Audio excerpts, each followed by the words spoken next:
Hi, so we're here today. I'm going to give a bit of a review of this Triumph Bonneville T100, do some pros and cons and my overall impressions of the bike. So this is just my thoughts on the bike rather than the specifications or what modifications are available to do to it, because obviously this is how you'd get it from your dealer. So if we start at the front, I really liked the controls here. The levers are both adjustable, which is really good because I've got small hands, but obviously not everybody has. The clutch is very light, which made it really enjoyable to ride. Obviously, you just end up with a bit of a hand ache if your clutch is too much effort when you're going through traffic and things. So I really liked that. Accelerator is nice and smooth, and the bike's not at all snatchy, which makes it really comfortable to ride. What do you mean snatchy? It's quite talky, but it doesn't try and run away with you. I suppose also it accelerates smoothly rather than some are very much on or off. The dials and cockpit here are really nice and clear. You've got the analog and digital display combined. You've got an information button on your left hand, which can it'll change your trip and time and whatever else it wants to tell you, miles per gallon.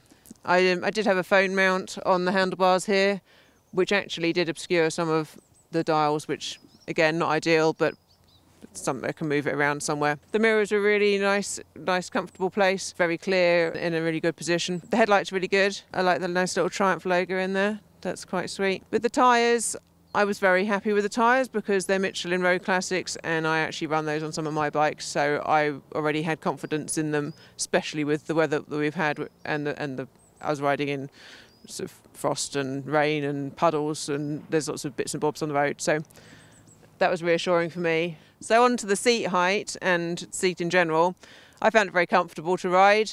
It's a comfortable seat to sit on, also a comfortable reach to the handlebars, which is sometimes an issue for me with short arms. The seat and the tank are really narrow, which when you've got the seat height, I think this is 790. If you've got a wide seat at the same time, you're then having to straddle it, which means you're losing some of your leg length. Whereas this is nice and narrow, and with your foot up on the pegs, it's narrow along here, which is just comfortable. That's where my arms get to. Alex has also ridden it. He's 6'1", and he'd also commented that it's really comfortable for him. So I guess he just sits a bit further back and has longer arms. So it's really good that it suits all sorts of different people. Rather than having to put risers on or tilt the bars or anything. So it's a 900cc engine, a parallel twin with a 270-degree crank. Sounds really, really nice. Nice deep noise when you're riding it with the twin exhausts.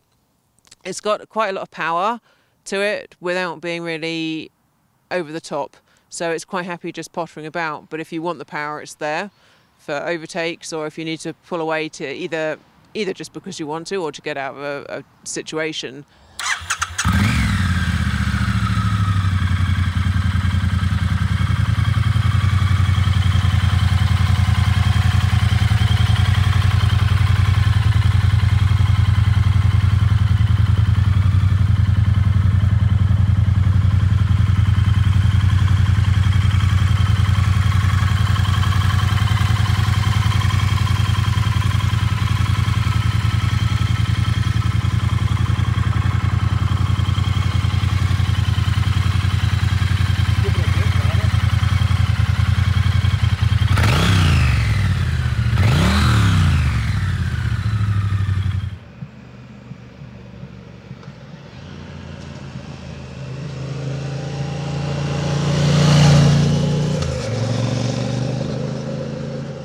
Build quality is typical Triumph, good attention to detail. So the bike looks really nice. It's very classic look, very inoffensive, but has lots of nice little parts to it. In my mind, that's also slightly a con because it looks a little bit generic, and I'd probably want to start making it more my own, which is nice, but also when you go to buy a new bike, you may just want the bike you want. So on to the cons.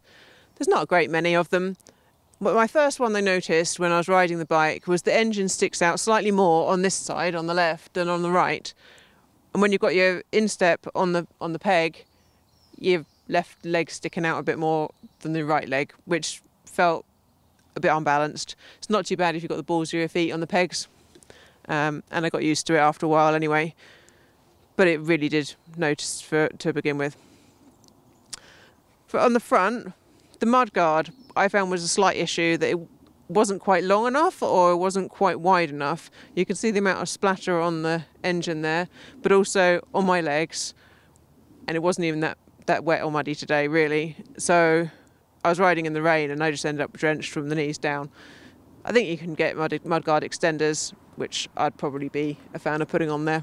I wanted to carry some luggage on here, just bungeed on. There wasn't really an easy rail under here. I could pop the seat off. Yeah. I say pop the seat off. It took us, yeah, that's what I was thinking. I was like, do I want to take that off? So we'll just take the seat. Can I just... give me that. I'll give you that a moment. So, whoop, thank you. So we don't have any clips on the underside of the seat. Sometimes there's ones hanging out. So with these rails, the seat actually covers most of the rails. I suppose you can attach something that's a little bit more permanent onto there rather than taking the seat on and off each time you want to put some luggage. There's quite likely some modification or luggage bars you can put on, perhaps a rack or something. But it would be nice to have something that you can easily attach to your bag or something too. We've got the fuses. Grab the mic, I can't hear you. Hi. So just with the panel off, we've got some fuses, relays. You've got the reservoir there, the air intake, and some other bits and bobs of wires. I found the toolkit. It's just on the inside of this pod here. So I'm not sure what we can do with that, but it looks jolly useful. So one of the issues I had also with the bike was the side stand. I found quite hard to operate. Not impossible, of course, but when it's up here, there's not a huge amount sticks out from the side of the exhaust. It's slightly easier with the ball of your foot, but I keep clipping the peg here. I tend to use my heel because I'm short, and then it's really quite impossible to get past the peg. So it'd be nice if that was just a touch longer. I really enjoyed riding the bike. It's very comfortable and feels reliable. It does everything you want it to do. You could be riding it for hours or days and it would be comfortable and a lovely smooth ride. I personally found that I wasn't having to make as much effort to be in the right gear, take the right line on the road as I would necessarily on a smaller bike. So I wasn't as engaged with pushing it to whatever it's capable of. And it's also not at the other end of the scale of being stupidly big and you're feeling like you're going to kill yourself all the time, so having to tone it down from that point of view. So there was a little bit lacking in excitement, I suppose, with this ride, although I did enjoy it very much. So if you like the modern classic bikes, this bike's definitely worth it. It's very reliable, great engine size, great torque, great power, really easy bike. I don't think it's for me. I feel like I've come across a bit nonplussed about it. And it's not that I don't like it, because I have very much enjoyed it, but personally I like a bike that I have to make more of an effort with, whether it's smaller or larger, and this one is just too easy.